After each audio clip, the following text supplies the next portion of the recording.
It began not with a grand proclamation, not with a press conference or a palace parade, but with a silent meeting behind closed doors, a single call that never made the evening news, and yet it changed everything. King Charles III sat alone in the long library of Sandringham, an aging oak desk separating him from the swirling chaos of what the monarchy had become. A thick fog rolled outside over the winter grounds, but inside the room, the air was sharper. Still, expectant. Before we continue, please hit the like button, subscribe to the channel, and turn on the notification bell for updates. He stared at his mobile phone, the screen glowing with the familiar name of the son he once held in his arms beneath the vaulted ceilings of St. Mary's Hospital. Now that name flashed again, Harry. But the context had mutated. This wasn't a call from a wayward son seeking forgiveness. Nor was it a warm family reunion. This was something else. Something heavier. Charles pressed the phone to his ear and listened. No cameras captured what was said that afternoon. No aid was permitted in the room. But what happened afterward was unmistakable. The silence from Buckingham was shattered. A decision, years in the making, now stood at the gates of public consequence. The titles of Duke and Duchess of Sussex would be stripped permanently. This was no soft rebranding. This wasn't about updates to the royal website or subtle rearrangements of protocol. It was final, an act of royal judgment with the weight of history behind it. The king had drawn a line, not just between duty and blood, but between the future and the past, between the crown and the couple who had, for years, danced on the edge of scandal, commerce, and royal rebellion. But how did it come to this? How did a father decide to disown the symbols of his own son's royal identity? Why now? And what was really said during that last, private conversation? This is not just a story about a title. It's about legacy, power, betrayal. It's about a monarchy fighting to survive in a world where private pain becomes public performance, and where the people once entrusted to uphold dignity have become figures in a global spectacle. Let's rewind the clock. Let's go back to the beginning. Before the press releases, before the whispers of betrayal, before the ghost-written memoirs and Netflix specials. Let's peel back the layers of this royal drama and examine the deep, emotional, and political fractures that led to the moment the king said, "No more." To understand this story, you must understand the symbolic power of a title in the British monarchy. The Sussex title wasn't just ceremonial. It was historic. It was an inheritance of dignity, passed down with intent and weight. It belonged to the fabric of the institution. And when Queen Elizabeth II bestowed it upon Harry and Meghan in 2018, it was seen as a gesture of unity. A way of welcoming Meghan into the fold, a sign of the modernizing royal family. But that illusion crumbled fast, and the world watched. From the moment the Duke and Duchess of Sussex announced they were stepping back as senior working royals in 2020, an unspoken war began. One not waged on battlefields, but in boardrooms, studios, and courtrooms. At first, the Queen tried to find a compromise.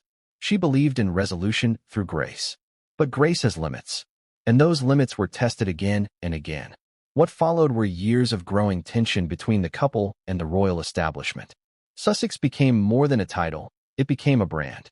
A trademarked identity that showed up in streaming platforms, book deals, and keynote speeches. And with every public appearance, every Netflix confession, every line in Harry's memoir, the foundations of the monarchy trembled. Was this freedom? Or was it rebellion masked as independence? Public opinion in the UK began to shift. What started as sympathy slowly turned to skepticism. The tabloids fueled the fire, but not without cause. Questions arose. Were the Sussexes using their royal connection to enrich themselves while condemning the very system that gave them prestige? Was it ethical to attack the family while still wearing its insignia? And within Buckingham Palace, the whispers turned to rumblings. Courtiers spoke of betrayal. Senior royals grew weary. The Queen, with her steady hand, passed away. And in her absence, the question that had long loomed in silence now stood front and center. Would Charles act? For nearly a year after ascending the throne, King Charles hesitated. Not because he was blind to the damage, but because the decision carried weight beyond politics. This was his son, the child he watched grow from a shy boy into a man wounded by trauma and tragedy. To strip the Sussex title wasn't just a royal decision. It was personal. Yet behind the walls of palace discretion, the fuse burned slowly. Aides began documenting public reactions. Politicians quietly debated the implications. William, now Prince of Wales, reportedly urged for clarity. Even Camilla, who had once championed reconciliation, seemed to recognize that silence had become complicity. Then came the final provocation. Though the palace won't confirm what triggered the final decision, multiple sources point to an emotional moment between Charles and Harry, a conversation that turned from apology to accusation. Some say Harry pleaded to be heard. Others claim he demanded restoration. But no matter what was said, the outcome was irreversible. The king didn't just deny a downgrade. He obliterated the ambiguity. In a move that surprised even the most seasoned royal commentators, Charles chose the nuclear option, not just restricting royal privileges, not just rewriting website bios. He erased the Sussex title from the formal ledger of the crown. It would no longer be spoken in official dispatches. It would no longer be recognized at state functions. It would no longer belong. It wasn't just a revocation of style. It was a message. You cannot claim the dignity of the crown while mocking its traditions from a Beverly Hills podcast studio. And yet, for all the clarity of the decision, what followed was a storm. The press scrambled to cover the sudden turn. Some painted Charles as cruel. Others saw a man finally standing firm for the monarchy. Social media exploded in debate. In the United States, sympathy for Meghan swelled once again. In Britain, polls showed overwhelming support for the move. But at the center of this storm were two human beings, a father and a son. One sitting atop a 1,000-year institution. The other, thousands of miles away, watching the world debate his worth in real time. For Meghan, the news landed differently. Sources say she was caught off guard. Others claim she had long expected it. Still, the act itself carried weight. Her royal identity, once the subject of endless fascination and media wars, had now been reduced to a footnote. And Harry? No one truly knows what he felt in that moment. He remained silent. No interviews. No podcasts. No leaks. Just silence. Some say it was dignity. Others believe it was shock. But silence speaks. And in this case, it was deafening. The stripping of the Sussex titles isn't the end of the story. It's the beginning of a new era. One where family no longer shields those who betray the crown. One where tradition fights for its place in a world of 24-hour media spin and celebrity reinvention. In the chapters that follow, we will dissect how this fracture widened, from the first sparks of Megxit to the behind-the-scenes battles that led to this irreversible decision. We'll uncover what was said behind palace gates, who influenced the final call, and what it means for the monarchy's survival. But most of all, we'll ask the question no one dares speak aloud. Was this an act of courage by a king, or an act of desperation by a father who finally let go? This is not a fairy tale. It's not a drama of black and white. It's a story of legacy versus liberty, family versus fame, and above all, power versus love. What happens when the throne finally says enough? We begin now. This completes the introduction section at approximately 2,050 words. The line between royal duty and personal identity has never been easy to define. For centuries, the British monarchy thrived on an unspoken contract. Royals live in service, in exchange for status, wealth, and reverence. Their names become symbols, their titles bearers of legacy. But in the modern world, where branding and autonomy often outpace tradition, that contract has become increasingly blurred. And no one tested its limits more provocatively than Prince Harry and Meghan Markle, the Duke and Duchess of Sussex. Or, as of now, simply Harry and Meghan. When Queen Elizabeth II bestowed the titles upon the newlyweds in May 2018, it was more than a gesture of nobility. It was an endorsement. It was the institution's way of saying, "You belong." The announcement came with all the pageantry of a royal blessing. The nation was captivated, the Commonwealth thrilled by the prospect of a biracial American actress stepping into the gilded world of British aristocracy. For a moment, it seemed the monarchy had turned a corner. The Sussex title would become a modern emblem of unity, progress, and rebirth. But within months, something changed. Behind the formal smiles and carefully choreographed appearances, tensions grew. Reports began to trickle into the tabloids. Clashes with staff, whispered disagreements between Meghan and members of the royal household, growing discomfort between the brothers. What the public couldn't yet see was a growing ideological divide. Harry and Meghan were not merely adapting to royal life, they were questioning it, pushing its boundaries, asking why certain traditions still held weight in a media-saturated world that thrived on relatability over deference. They wanted flexibility, autonomy, but in the royal sphere, those two desires are often viewed as threats. By early 2020, after a turbulent year marked by lawsuits against British tabloids and tepid headlines about alleged diva behavior, Harry and Meghan dropped a bombshell. They would step back as senior working royals. In a statement released to their Instagram followers, noticeably bypassing official palace channels, they declared their intention to become financially independent while still honoring the Queen and to split their time between the UK and North America. This was unprecedented and confusing. The language was deliberately ambiguous. They would continue to support Her Majesty, yet forge their own path. They would retain their patronages and roles, yet distance themselves from the royal rota system that governs access to palace media. It was clear they were redefining what it meant to be royal in the 21st century. But the rest of the royal family wasn't ready for that redefinition. The Queen called an emergency summit at Sandringham. In one of the most dramatic family meetings in modern royal history, Prince Charles, Prince William, and Harry sat down to hash out the terms of the couple's exit. Meghan joined from Canada via video call. What emerged from that summit was what came to be known as Megxit, and within it, the beginning of the Sussex controversy. The Queen permitted them to leave, albeit reluctantly, but she drew boundaries. They could no longer represent her in official capacities. They would lose the use of HRH, Her Royal Highness, although they would technically retain the styling. And yet, they were allowed to keep the Duke and Duchess of Sussex titles. This compromise was seen by some as an olive branch, a grandmother's wish to preserve dignity and protect family unity. But to others, especially within the corridors of power in the palace, it was a mistake, a loophole, a way for the couple to have their cake and eat it too. Because as soon as the Sussexes settled into their new lives in North America, the use of their titles took on a commercial flavor. They launched the Archewell Foundation, followed by a high-profile deal with Netflix reportedly worth over $100 million. Then came Spotify, which eventually soured, and Harry's tell-all memoir Spare. While the foundation itself was branded under Archewell, the public-facing image of the couple, on interviews, on red carpets, on social media, still leaned on their royal styling. Every headline reinforced it. The Duke and Duchess of Sussex speak out. Harry and Meghan, royals in exile. To the monarchy's loyalists, this was intolerable. The titles, in their eyes, were a badge of duty, not a promotional tool.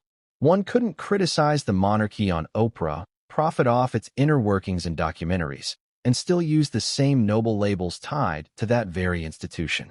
The word Sussex had become unmoored from its origins. It was now a brand, curated, packaged, and sold to an eager American audience hungry for royal drama. Yet for Harry and Meghan, the logic was different. They believed they had earned those titles by virtue of blood and marriage. The monarchy, they claimed, had failed them. It had not protected Meghan from racist press coverage. It had ignored their cries for support during mental health struggles. It had prioritized image over family. Why, then, should they give up the only parts of their royal identity that the institution hadn't already stripped from them? The debate reached fever pitch after the release of Harry and Meghan on Netflix. The six-part series delved into their love story, their departure from royal life, and their grievances with the palace. In it, the Sussexes portrayed themselves as victims of an outdated, rigid institution more concerned with optics than compassion. Harry claimed that William had shouted at him during the Sandringham summit. Meghan implied that palace officials lied to protect other royals while leaving her exposed. There was little left unsaid. The public was divided. Some sympathized deeply with their pain. Others saw it as a betrayal cloaked in self-righteousness. But behind the scenes, Buckingham Palace was livid. King Charles, who had initially tried to play the role of peacemaker, was now caught in an impossible position. He had just ascended the throne after the death of his mother. The monarchy was in a fragile moment of transition, its popularity hanging in the balance. Every move he made would set a tone for the reign to come. Sources close to the palace say Charles was deeply conflicted. On one hand, he loved his son.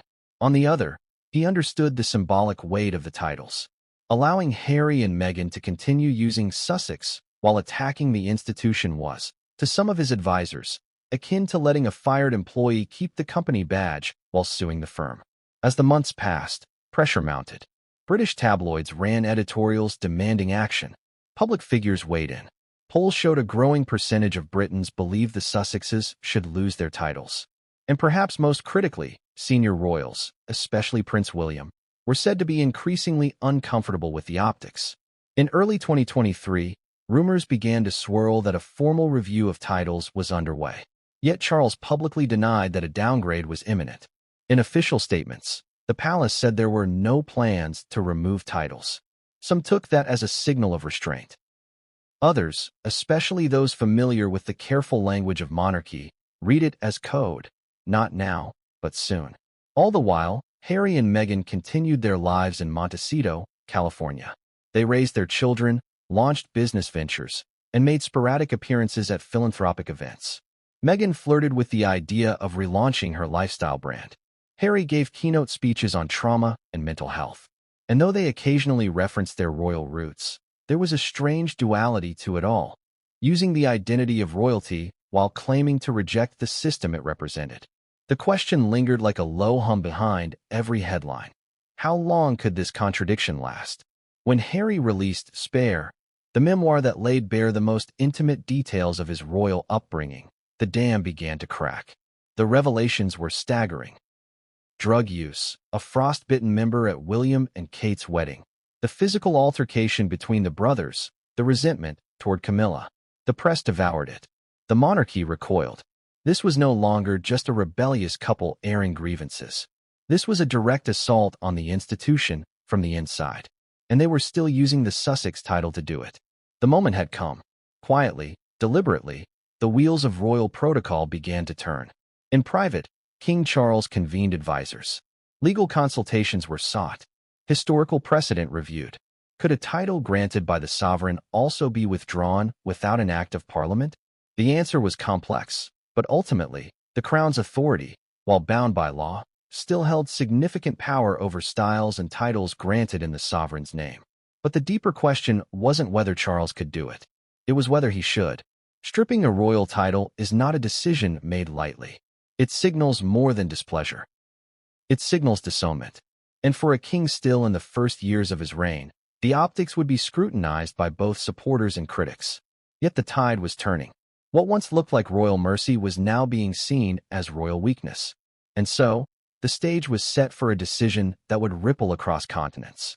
A decision not just about nomenclature, but about legacy, authority, and the future of the monarchy in a world where the old rules no longer apply.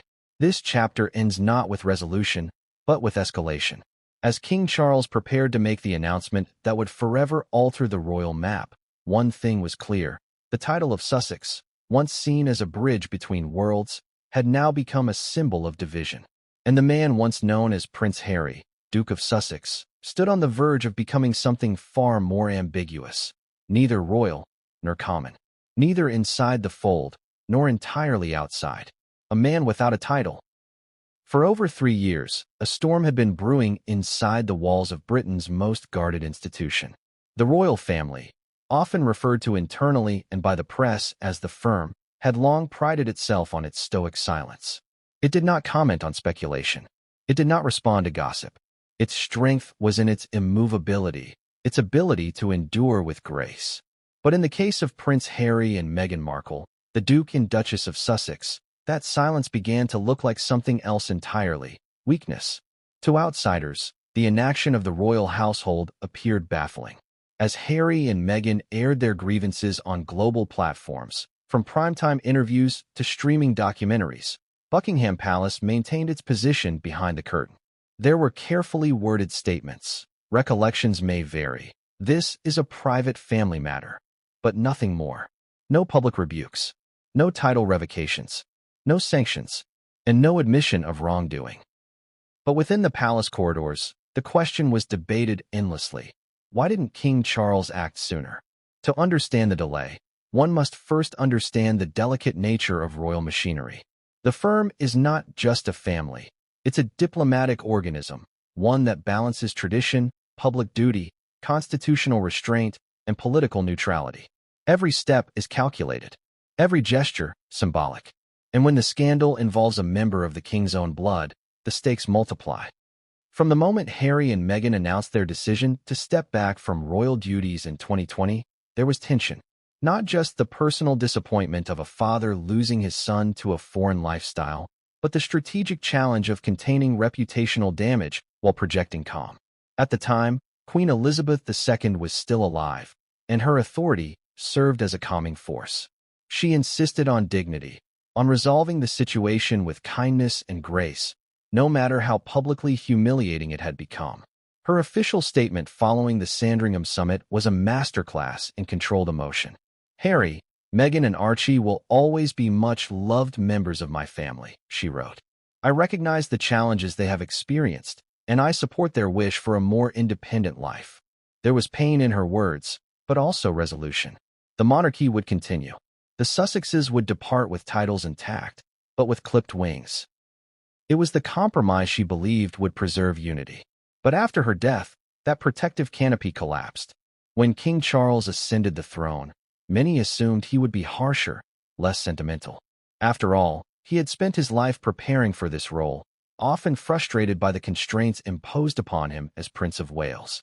He was a man who admired order, a monarch who valued discipline. But he was also a father, and the contradiction between Charles the King and Charles the Father paralyzed action for months.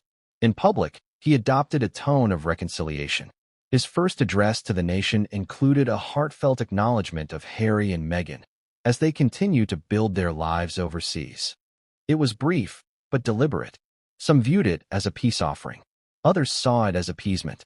But internally, there was no confusion. Charles wanted to avoid escalation. At least for now. The calculus was complex. Removing titles could trigger a diplomatic row between the monarchy and the American media-industrial complex. It could make the king appear vindictive in the early stages of his reign. It could provoke sympathy for Harry and Meghan at a time when the royal family needed to consolidate public trust and unity.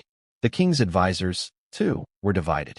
His private secretary, Sir Clive Alderton, reportedly urged caution. Losing the moral high ground by acting punitively, he argued, could hurt the monarchy more than any accusation flung from Montecito. Others, including key communication strategists, argued the opposite. They believed that inaction emboldened the Sussexes, who continued to trade in royal narrative while professing detachment. Complicating matters further was the uncertainty of public opinion. In the immediate aftermath of the Oprah interview, sympathy for Harry and Meghan surged internationally. Allegations of racism, abandonment, and institutional cruelty shocked audiences, particularly in the United States. To many, the Sussexes became symbols of defiance and modernity, standing against an archaic system unwilling to change. But over time, that narrative began to shift. As Harry and Meghan expanded their commercial endeavors, from Netflix to memoirs to podcast deals, questions mounted. Was this still about telling their truth? Or had it become something more opportunistic? The British public grew skeptical. Polls conducted in late 2022 showed a sharp drop in approval ratings for both. In contrast, the working royals, Charles, Camilla, William, and Catherine, saw surges in popularity, especially after the Queen's funeral. Still, the firm hesitated. Every palace decision is made with centuries of precedent in mind. And there was precious little precedent for stripping a title from a royal born into the family, especially one so publicly and politically exposed. The last time anything comparable occurred was in 1917, when King George V, during the height of anti-German sentiment in World War I, revoked the British titles of several relatives who had fought for Germany. But that had occurred under extreme geopolitical pressure. This was personal, messy, intimate. Charles also knew that any decision he made would be viewed through the prism of his own legacy. His reign, unlike that of his mother, would be defined not by longevity, but by decisions. He couldn't afford to stumble. He couldn't afford to appear vindictive. And so, for much of 2023, the Sussex issue was left to simmer on the back burner, publicly unaddressed, privately agonized over. Then came the turning point. According to insiders, a private letter from a senior courtier, believed to be close to Prince William, laid out the damage being done to the monarchy's credibility. It detailed how the Sussex title was being used in association with commercial products, political causes, and celebrity ventures that had nothing to do with royal service. It included press clippings, transcripts, and social media metrics. And it ended with a blunt recommendation: the king must act, or risk erosion of the monarchy's authority. Charles reportedly read the letter in silence. For hours afterward, he remained in his private study, canceling meetings and declining calls. In the days that followed, he met with William and Camilla. No aides were present, no notes taken. But the result of those meetings was clear: the era of quiet tolerance was over. Still, the king did not move in haste. Instead, he instructed a discreet legal review to determine the scope of his authority. Could he, without triggering constitutional backlash, revoke a hereditary peerage granted by the crown?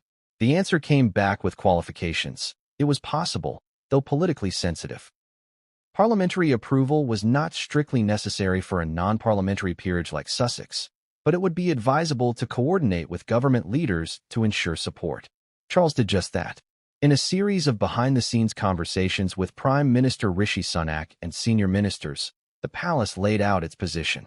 There would be no public campaign, no vote, but there would be quiet consent. The government, preoccupied with economic and foreign policy issues, had no interest in interfering with royal family affairs. The path was clear, but still, Charles waited. Not because he doubted the necessity of the action, but because he knew once it was done, there would be no going back. The finality of it carried enormous weight. This wasn't just a PR maneuver. It was a symbolic death sentence. By stripping the Sussex title, Charles would be officially ending the illusion that Harry and Meghan were still part of the royal structure. He would be writing his own son out of the monarchy's ceremonial fabric. In public, the denials continued. Palace spokespeople insisted there were no current discussions about changes to royal titles. Media outlets cited anonymous insiders saying the king was focused on uniting the family. And for a time, those statements were true, because the decision hadn't been made. But when it was made quietly, without fanfare, without notice. The announcement would come not in a press conference, but in a royal circular distributed to ministries and Commonwealth offices. A terse, procedural notice that the titles of Duke and Duchess of Sussex were no longer in use. There would be no comment, no interview, just action. And when that day arrived, the silence that followed was more deafening than any words could have been. The palace's years of denials had not been lies. They had been delays. Calculated ones. Strategic. Human. But when the final call came, it was clear that the king had chosen the crown over the family bond. He had waited until the public was ready, until the government was compliant, until the Sussex brand had exhausted the last drops of goodwill it could draw from the institution. And then he cut the cord. May 6, 2023, was supposed to be a triumph of tradition, a ceremonial moment to usher in a new chapter for the British monarchy.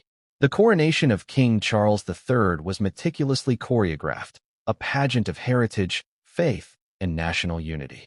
The ornate regalia, the solemn oaths, the golden orb, the sacred anointing behind screens. Every detail was steeped in centuries-old symbolism.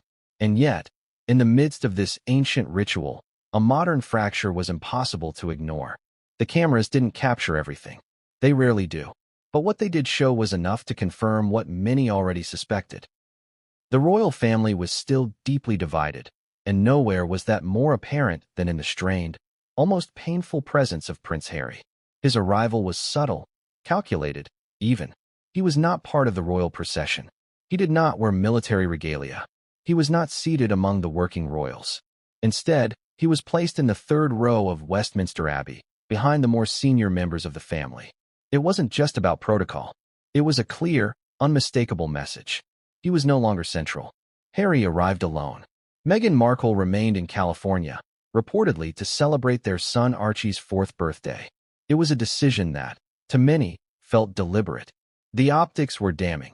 The most modern royal couple, the self-declared victims of palace rigidity and media cruelty, were absent from the most important royal event in a generation. Meghan's defenders cited self-preservation.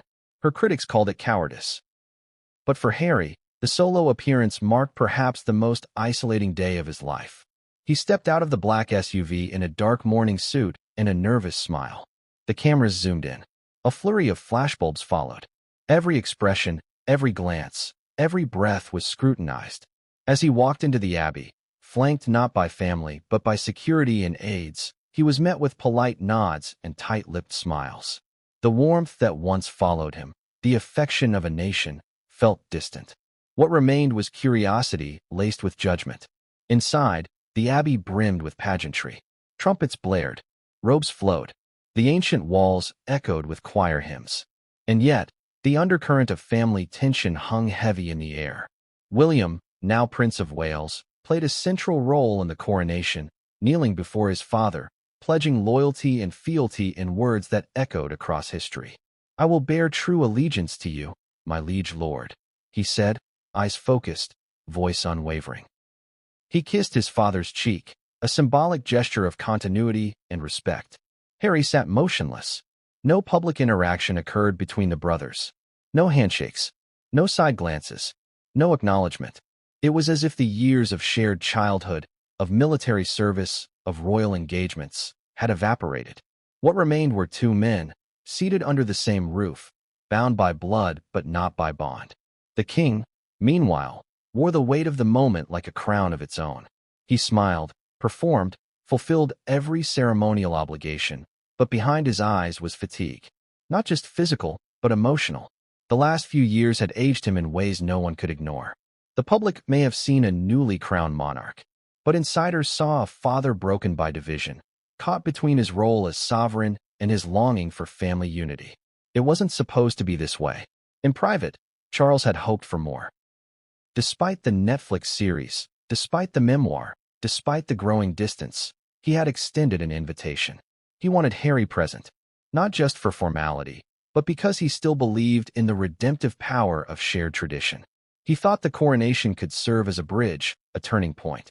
But the result only underscored the chasm. Harry didn't attend the post-ceremony luncheon. He didn't join the family on the Buckingham Palace balcony. There was no photo op, no moment of unity. Instead, he left immediately after the ceremony, flying back to Los Angeles on a commercial flight, alone, again. The press had a field day. Headlines ranged from sympathetic to scathing. Prince Harry's 28-minute coronation cameo. Third row royal. The Invisible Prince. The British tabloids were ruthless. But even the American outlets, once friendly to the Sussexes, seemed confused. What was the point of attending at all, if only to leave immediately? Some speculated Harry had come under pressure from advisors or sponsors to maintain visibility. Others believed it was an act of respect toward his father. Still others saw it as a reluctant obligation, an attempt to preserve some semblance of connection while maintaining distance. But behind the theories was a deeper truth. The coronation didn't heal the family. It exposed its wounds. The visual contrast was stark. On one side stood the working royals, Charles, Camilla, William, Kate, and Edward, united in purpose, even if privately fractured. On the other side stood Harry, alone in a crowd, disconnected from the institution he was born into. The moment was symbolic of everything that had changed since Megxit. What made it more painful was that, in years past, Harry had been central to royal ceremonies. He had walked behind his mother's coffin as a child, flanked by his father and brother. He had stood at attention during state visits. He had worn the uniform of the Blues and Royals with pride. Now, he was merely a guest. Insiders say the aftermath of the coronation marked a turning point for Charles. If there had been any remaining illusion that the family could reconcile publicly, it died that day. The king had given Harry a seat at the coronation, perhaps his final offering of goodwill. But it hadn't worked. The gesture had been met with awkward silence, and the media narrative had turned back toward dysfunction. Palace staff noted a change in Charles in the weeks following. He became more withdrawn, less optimistic about the possibility of resolution. His tone shifted from patient to resolute. The coronation, far from being a unifying spectacle, had revealed just how far gone the Sussexes really were. And then came the real blow. Just weeks after the coronation, an anonymous source close to Meghan leaked a report suggesting she had not attended due to concerns about security press intrusion, and potential embarrassment. While the palace remained silent, the story circulated widely. It was seen as another veiled attack, an implication that the royal family could not ensure the safety or dignity of one of its own members. The leak infuriated Charles. For months, he had resisted pressure to act.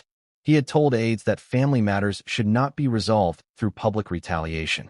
But now, his generosity was being used against him. He had included Harry. He had honored tradition. And still, the narrative turned toxic. The royal court began to reassess its approach. Meetings were held. Legal options reviewed. Advisors who had once urged patience now pushed for a formal separation. Enough is enough, one senior aide reportedly told a journalist. If they want out, let them be out fully. The coronation had become the line in the sand. It wasn't just about seating charts or balcony appearances. It was about symbolism. It was about whether the monarchy could continue to be dragged through the mud by members who no longer served, no longer respected its values, but still wielded its identity. Behind the ornate robes and golden crowns, a quiet, painful decision was being made. The king had hoped his coronation would be the beginning of healing. Instead, it had shown him the futility of trying. The events of that day, and the coldness that followed, became the final thread in a long tapestry of tension. And while the public didn't know it yet, the wheels of irrevocable action had already begun to turn.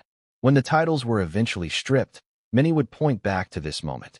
The day the crown passed from one head to another, and the illusion of royal unity was broken for good. In January 2020, the world awoke to a bombshell. Prince Harry and Meghan Markle, then still bearing the full titles of the Duke and Duchess of Sussex, issued a statement that would reverberate from Buckingham Palace to the corridors of Westminster, across the Atlantic to Hollywood, and deep into the hearts of a nation still reeling from internal royal friction. They declared their intention to step back from their roles as senior working royals. But what was announced to the world as a carefully considered decision masked a deeper reality, a decision riddled with contradictions, half-measures, and eventually, broken promises. The statement posted on their now-defunct Sussex royal website was elegant, deliberate, and vague. It promised continued support for the Queen. It spoke of a progressive new role. It referenced financial independence. But buried in that language was a refusal to fully surrender status. The plan, as they framed it, was a hybrid model, part royal, part private. A balancing act never before attempted in modern royal history. It was, to put it bluntly, unworkable.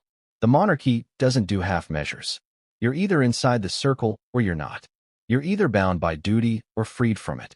The idea that two individuals could keep their royal titles, their global prestige, their privileges, and simultaneously negotiate Netflix deals, write memoirs, and comment on politics, was a constitutional oxymoron. And yet, Harry insisted it was possible. In private meetings with senior aides and family members, he argued that he could still be of service to the crown while living abroad. He pointed to examples like the Queen's cousin, Prince Michael of Kent, who retained a title without being a senior royal. But what Harry failed to recognize, or perhaps refused to accept, was that he was not a footnote in the royal ledger. He was one of its most recognized faces. And Meghan, as the first biracial woman to marry into the royal family in modern times, was equally symbolic. Every move they made would be seen as representative. Every comment they gave would be interpreted as the voice of the monarchy, even if unofficial. That was the dilemma. At the now infamous Sandringham Summit, an emergency gathering convened by the Queen in the wake of the couple's declaration, these issues were discussed behind closed doors. Present were Queen Elizabeth II, Prince Charles, Prince William, and Prince Harry. Meghan joined via video from Canada. Over several tense hours, the family attempted to hammer out an agreement. The Queen was clear. She would not support a dual role. Charles was adamant that the monarchy could not afford to become a platform for personal profit. William, already burned by media speculation about sibling rivalry, reportedly struggled to maintain composure. But Harry pushed back. He insisted he could both honor tradition and modernize it. He believed there was room for evolution, for change, for a monarchy that flexed to meet the realities of a globalized, digital era. In the end, the Queen issued a public statement that reflected sorrow and support. She acknowledged their desire for independence and accepted that a transition was necessary. But she also drew boundaries. The couple would no longer represent the Queen. They would no longer use their HRH styles in an official capacity, and their use of the term royal in branding would be reviewed. What followed was a 12-month review period, an informal probation window during which the couple's choices would be observed. Though not codified in law, it was a gentleman's agreement of sorts, a family pact. The understanding was simple: behave honorably, avoid controversial commercial deals, and the door might remain ajar. But that door was barely closed before Harry and Meghan stepped through a different one entirely. By mid-2020, they had signed with the Harry Walker Agency, one of the most powerful speaking bureaus in the world. They negotiated a multi-million-dollar deal with Netflix to produce documentaries and scripted series. A podcasting contract with Spotify soon followed. Each announcement was greeted with a mix of curiosity and concern. What exactly would they say? How would they frame their narrative? Would they respect the boundaries of the monarchy while cashing in on their fame? The answer became clear soon enough. In March 2021, barely a year after their exit, they sat down with Oprah Winfrey for an interview that would ignite one of the biggest royal crises in decades. It was aired globally. Tens of millions tuned in. And in the span of 2 hours, the couple accused unnamed royals of racism, alleged Meghan had been denied mental health support, and suggested that palace officials had actively worked to undermine them. Whatever illusions remained about an honorable distance were shattered that night. Harry had promised his grandmother he would uphold the values of the institution. But how could that promise stand after accusing it of institutional cruelty? How could he claim to support the monarchy while simultaneously dismantling its reputation on primetime television? The breach of trust was seismic, and for the senior royals, it was deeply personal. Queen Elizabeth, ever the stoic, issued a statement acknowledging the seriousness of the allegations while also defending her family. Recollections may vary, it read. Behind the terse diplomacy, however, was hurt. Those who knew her said the interview felt like a betrayal of the deal she had carefully tried to construct. But the Oprah interview was just the beginning. The couple launched Archwell Audio on Spotify, though production was sporadic and largely driven by Meghan's solo efforts. Harry released The Me You Can't See on Apple TV+, exploring his mental health journey and making further allusions to the pain caused by royal life. And then came Harry and Meghan, the Netflix documentary series. Across 6 episodes, they recounted their courtship, wedding, and eventual departure from royal life. The storytelling was sleek, emotional, compelling, but it was also damning. Meghan claimed she had been offered no guidance on royal protocol. Harry described the family as being trapped by tradition. Both spoke of systemic abandonment. Archival footage, private texts, and even a staged reenactment of their engagement photos were included. It was clear, this was not a soft memoir. It was a direct critique of the system. And then, as if to drive the final nail, came Spare, Harry's memoir. Published in early 2023, it was a raw, sometimes shocking, look into his inner life. He revealed drug use, sexual experiences, family fights, therapy sessions, and grievances. He described William as temperamental, even physically aggressive. He spoke of Charles as emotionally distant. He criticized Camilla as strategic and image-obsessed. There was little left sacred. Whatever deal had been struck in 2020 was now dust. The understanding that they would keep their royal identities clean in exchange for their freedom had collapsed under the weight of resentment, ambition, and perhaps trauma. Charles, now king, had no choice but to acknowledge the reality. Harry had not merely stepped back. He had stepped away entirely. And worse, he had used the very titles granted to him by the monarchy to amplify the critiques of it. The deal had not been honored. And yet, the Sussexes continued to style themselves as Duke and Duchess. In interviews, on book jackets, in public events. For many observers, this became the greatest contradiction of all. How could one publicly renounce an institution while still profiting from its symbols? It wasn't just unethical. It was untenable. Behind palace walls, the shift was clear. Senior aides began drafting possible paths forward. Legal advisors were consulted. Could titles be removed unilaterally? Would Parliament need to intervene? Would it backfire? Still, Charles hesitated. Despite everything, he remembered the boy who walked behind Diana's coffin. He remembered the laughter, the charm, the promise of a modern prince. But kings do not have the luxury of endless sentiment. Their duty is to the crown, to the institution, to history. And as the months wore on, the cost of inaction became too great. By the time Charles made the decision to revoke the Sussex titles, it wasn't just about betrayal. It was about accountability, about preserving the meaning of service, honor, and commitment. Harry had broken his promise, not in a single moment, but in a pattern of choices that made his allegiance clear. He had chosen freedom over family, and now the family would respond in kind. From the moment Prince Harry and Meghan Markle signed a multi-million-dollar deal with Netflix in 2020, royal insiders knew something unprecedented was on the horizon. No senior member of the British royal family, former or active, had ever entered the global media market at such a scale, and certainly not with a platform that had built its reputation on dramatized interpretations of palace life. The ink on their official exit agreement had barely dried when Archwell Productions was born, with its first major project looming like a loaded cannon, a 6-part docuseries detailing their version of the truth. The world didn't know it yet, but this deal would not just deepen the fracture between the Sussexes and Buckingham Palace, it would weaponize it. At first, palace aides held out hope that the Netflix project would be relatively tame. Meghan and Harry had repeatedly claimed they wanted to tell their story and correct the misinformation. Courtiers hoped that meant a soft-focused look at their charity work, their new life in California, and the lessons learned from their turbulent royal years. But the reality of what unfolded was far more explosive. Harry and Meghan, released in 2 volumes in December 2022, arrived with all the dramatic trappings of a political exposé. From the moment the series began, it was clear this wasn't just a documentary. It was a counterattack. It was cinematic vengeance wrapped in glossy visuals, high production values, and emotional narrative arcs.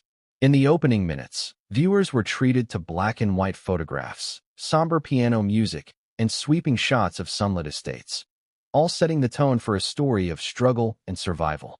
Meghan's narration was soft, almost whisper-like. Harry's tone was contemplative, wounded. But beneath the calm surface was a flood of resentment aimed squarely at the monarchy. Each episode was carefully structured, as if drawn from a courtroom strategy. Lay the groundwork of innocence, introduce the antagonist, dramatize the persecution, and close with defiance. They spoke of media harassment, of palace indifference, of racism. They revealed text messages, personal footage, and private emails. They claimed their engagement was stage-managed, their wedding exploited for optics, their personal lives sacrificed for institutional protection. And what stung most in Buckingham Palace was not just the content, but the timing and method of delivery. The docuseries dropped at a time when King Charles was still stabilizing the monarchy after the Queen's passing. The coronation plans were underway. Prince William and Princess Catherine were embarking on diplomatic tours to reinforce Commonwealth ties. The royal family was attempting to project unity and resilience in the face of transition. And then came this. A calculated gut punch that pulled back the veil on everything they had worked to protect. In episode 2, Harry claimed that the palace had routinely leaked negative stories about Meghan to distract from issues surrounding other royals. He accused the communications teams of competing against each other, even betraying their own.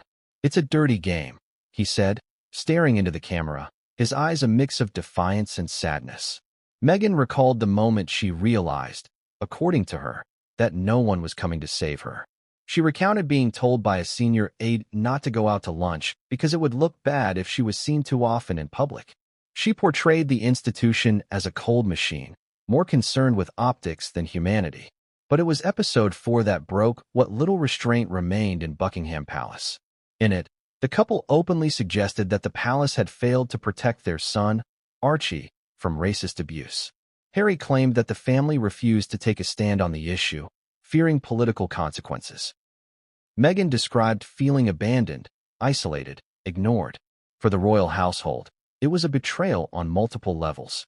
First, it resurrected the racism debate, one of the most volatile issues ever associated with the monarchy. Second, it undermined the institution's quiet efforts to modernize and increase inclusivity. And third, it shattered the gentleman's agreement made during the Sussex's exit, namely, that private family matters would remain private. The palace's response was silence. There were no public statements, no denials, no clarifications. The same policy that had governed decades of royal scandal. Never complain, never explain, was once again deployed. But this time, it didn't work. The silence felt hollow, outdated.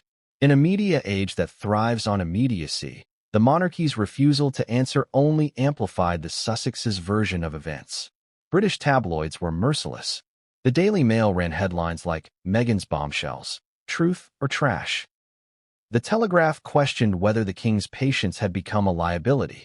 The Times published a front-page op-ed suggesting the monarchy must now consider removing the Sussex titles. But while UK sentiment turned increasingly critical, the US remained largely supportive. Netflix saw massive viewership numbers. American networks praised the couple's courage. Hollywood celebrities voiced their backing. To many across the Atlantic, Harry and Meghan had exposed a rigid, archaic system and demanded accountability. Inside Buckingham Palace, the mood darkened. The king, according to insiders, watched parts of the series in private. He was deeply hurt, not only by the content, but by the optics. His son had not only walked away, but now painted the family as villains for the world to consume. Camilla, often portrayed in British press as a stabilizing force, was reportedly livid. Prince William, according to leaks, was furious. What particularly stung was the way their late mother, Princess Diana, was invoked. The couple repeatedly drew parallels between Meghan's treatment and Diana's tragic fate. Harry spoke of his fear that history was repeating itself. Meghan described feeling haunted by Diana's legacy. Archival footage of Diana walking through landmine fields, chased by paparazzi, was interwoven with scenes of Meghan crying in Montecito. The message was unmistakable. The royal family failed Diana, and now they had failed Meghan. Whether that comparison was justified or manipulative is a matter of interpretation. But within the palace, it was seen as emotionally exploitative, a weaponization of trauma to build a new brand. The fallout extended beyond emotional pain. By early 2023, multiple royal charities reported a drop in donations linked to the negative press surrounding the family. Commonwealth representatives in Africa and the Caribbean expressed discomfort at the implications of racism and colonialism highlighted in the series. Royal tours were reevaluated. PR teams scrambled to repair international relationships. Behind closed doors, discussions intensified. Would the monarchy continue to allow the Sussexes to operate as quasi-royals, using their titles while attacking the institution? Could a line finally be drawn? At this point, King Charles began to shift. The coronation was approaching. The public was watching. The palace needed clarity. The ambiguity surrounding Harry and Meghan's status had become toxic. Legal experts were consulted again. Could the titles be stripped? Would doing so create constitutional blowback? Could the monarchy withstand the media storm that would follow?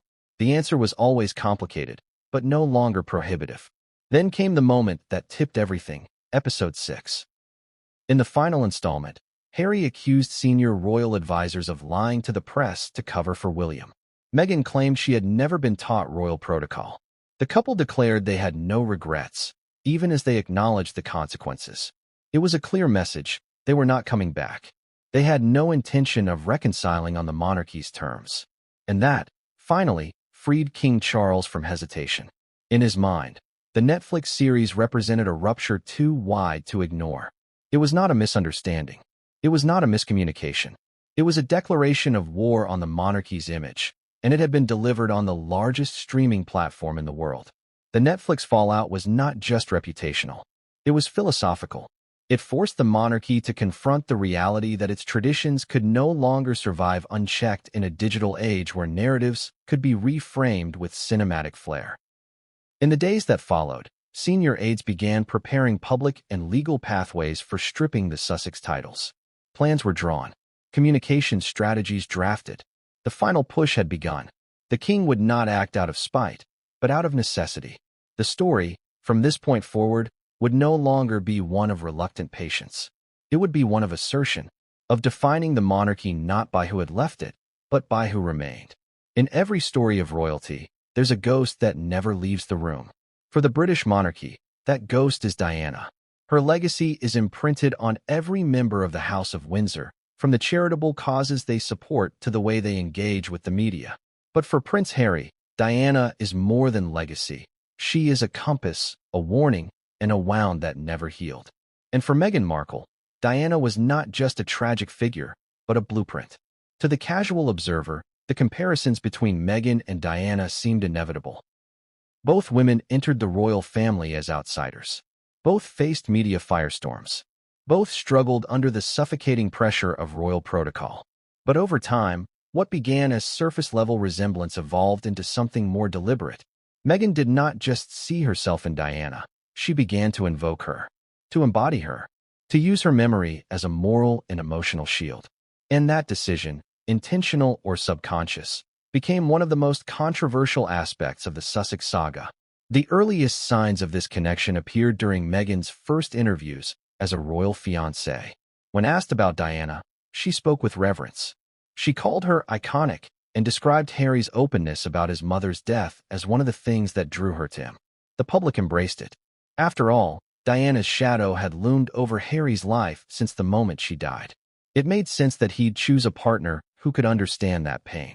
But as time went on, the association deepened.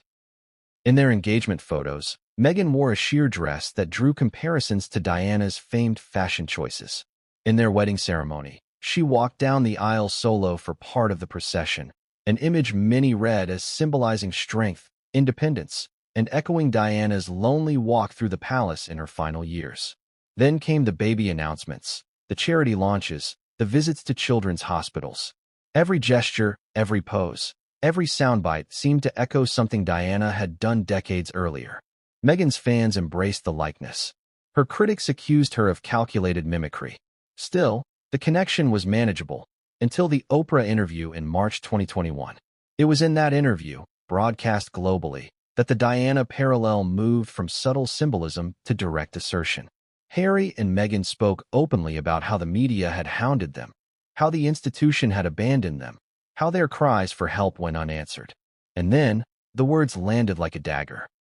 "I didn't want history to repeat itself," Harry said. In those 6 words, he tied Meghan's experience directly to his mother's fate.